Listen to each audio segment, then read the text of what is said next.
আজকে সন্ধেবেলায় করেছিলাম হচ্ছে পাস্তা। তো ঘরে তেমন কিচ্ছু ছিল না। সকালবেলা পাস্তা নেওয়া হয়েছিল। বাড়িতে একজন কাকু দিতে আসেন। আমি বেশ কিছু ভিডিওতে বলেছিলাম একজন কাকু আসেন, উনি বড়ি দিয়ে যান। মানে কেনা হয় ওনার কাছ থেকে, চাউমিন দিয়ে যান। আজকে পাস্তা নিয়েছিলাম। তো সন্ধ্যেবেলা খিদে পেয়েছিল, ভাবলাম কী খাবো? পাস্তা ছিল ঘরে কিন্তু কোনো সবজি ছিল না। তো একটু বুদ্ধি করে টমেটো, পেঁয়াজ কেটে নিলাম। পাস্তাটা একটু নুন আর একটু তেল দিয়ে খুব ভালো করে সেদ্ধ করে নিলাম। এটা সুজির পাস্তা।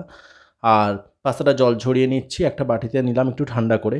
সামান্য একটুখানি না সাদা তেল এর মধ্যে দিচ্ছি, না দিলেও হয়। তবে অনেকে যেটা করেন পাস্তা সেদ্ধ করে ঠান্ডা জল দেন, সেটা দেবেন না। তাহলে পাস্তার স্বাদটা অনেকটা নষ্ট হয়ে যায়। তো সেদ্ধ করে রেখে একটা থালায় জল ঝরিয়ে রেখে দেবেন, বা একটু সামান্য সাদা তেল দিয়ে দিতে পারেন, তাতে ঝুরঝুরে থাকবে। আমি সেদ্ধ করার সময় যদিও বা তেল দিয়েছিলাম।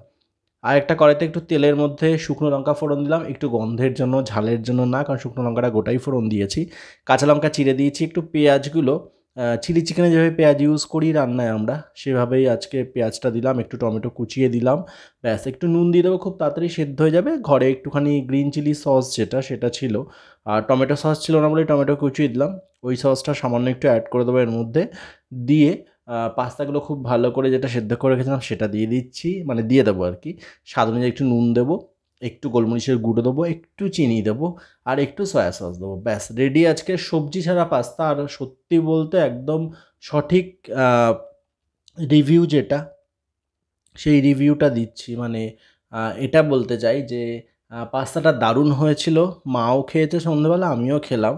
তো ভীষণ ভালো হয়েছিল। আমি ভাবিনি যে সবজি ছাড়া এত তাড়াতাড়ি পাস্তা এত ভালো করে করা সম্ভব। আজকে সত্যি বলতে সবজি ছাড়াই পাস্তা করলাম। তো দারুণ হয়েছিল। আর এইভাবেও যদি হয় না, অনেক সময় ঘরে বেশি কিছু জিনিস নেই, অল্প টুকিটাকি জিনিস দিয়ে রান্না করা, তো আজকে সেটাই করলাম। পাস্তা কিন্তু রেডি। নামানোর আগে একটু চিনি দিলাম, দিয়ে একটু নেড়ে চেড়ে পাস্তাটা নামিয়ে নেবো, থালার মধ্যে পরিবেশন করব। মানে আমি আর মা খাবো। তো আমি পাস্তাটা করে নিয়ে তারপর তো ভয়েস দিচ্ছি খাওয়া দাওয়ার পরে। তো যাই হোক, এটা রেডি হয়ে গেল, থালায় ঢেলে নিলাম। সবাই ভালো থাকবেন, সুস্থ থাকবেন, সাবধানে থাকবেন। পাস্তা রেডি সন্ধ্যেবেলা খাওয়ার জন্য। আজকে এতটুকুই। খুব তাড়াতাড়ি দেখা হচ্ছে নতুন পর্বে আমার সাথে আমার রান্নাঘরে। কেমন লাগলো জানাতে ভুলবেন না কিন্তু, মানে ভিডিওটা কেমন লাগলো জানাতে ভুলবেন না।